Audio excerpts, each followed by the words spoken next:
Hi, I'm Shayna, and this is my mini lecture on listening. So, communication is an integral part of our lives. We spend 90% of our day as Americans communicating, and a whopping 55% of that is listening. But whoever thinks twice about how they listen?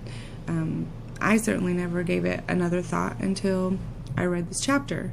So, listening is more than hearing the sounds coming from someone. In fact, it's a conscious choice that we will do well if we develop it.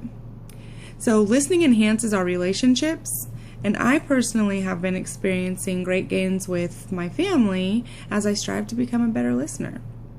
So, just what is listening? Listening is sort of a complex process, but it involves 5 key components: selecting, attending, understanding, remembering, and responding. So when we are selecting, we are choosing to focus on what's being said. And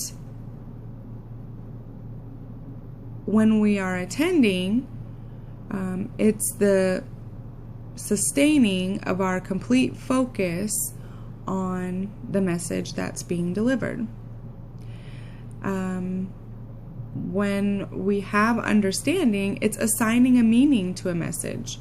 It really helps if we have had an experience with what's being said before. Maybe we've seen something or heard something that helps us to fully understand the message that's being communicated.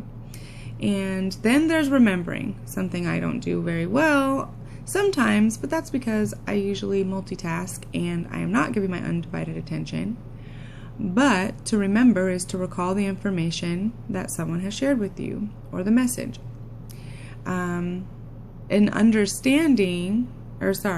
remembering, it's important that when someone is speaking, that we slow down and that we pay attention to what is being said without thinking of what we're going to say. That will really have an effect on what you remember about what the other person said.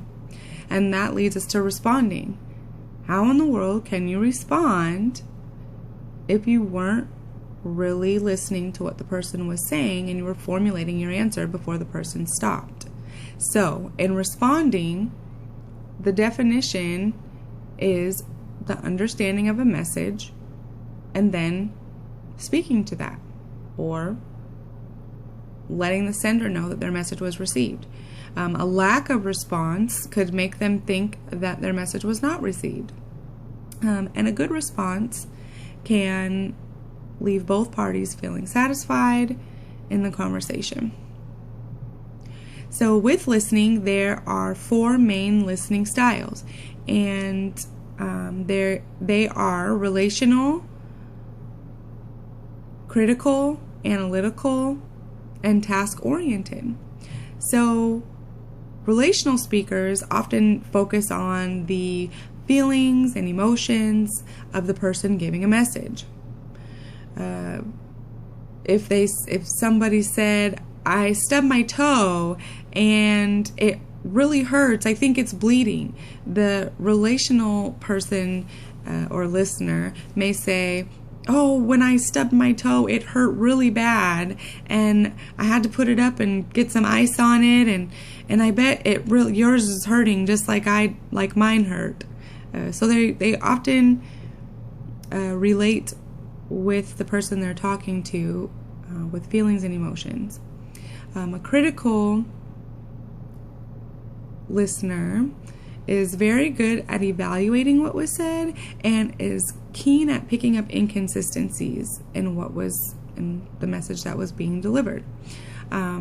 They are always looking for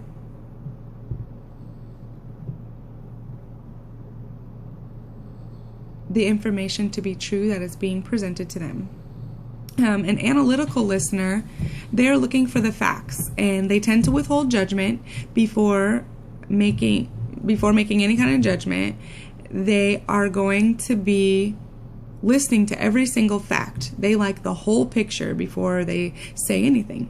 And a judge is a good example of that. They have to listen to the witnesses, the defense, the attorneys before they make their decision.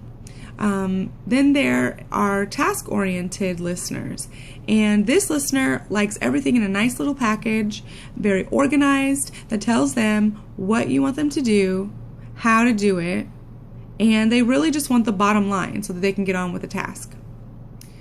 By understanding our own listening styles, we can better adapt or recognize other people's listening styles to have effective communication. So, as we all know, there are also barriers to communicating. And I'm not talking about someone's tone being too loud or something like that. I'm talking about self-barriers, what we're thinking about ourselves. And then there is also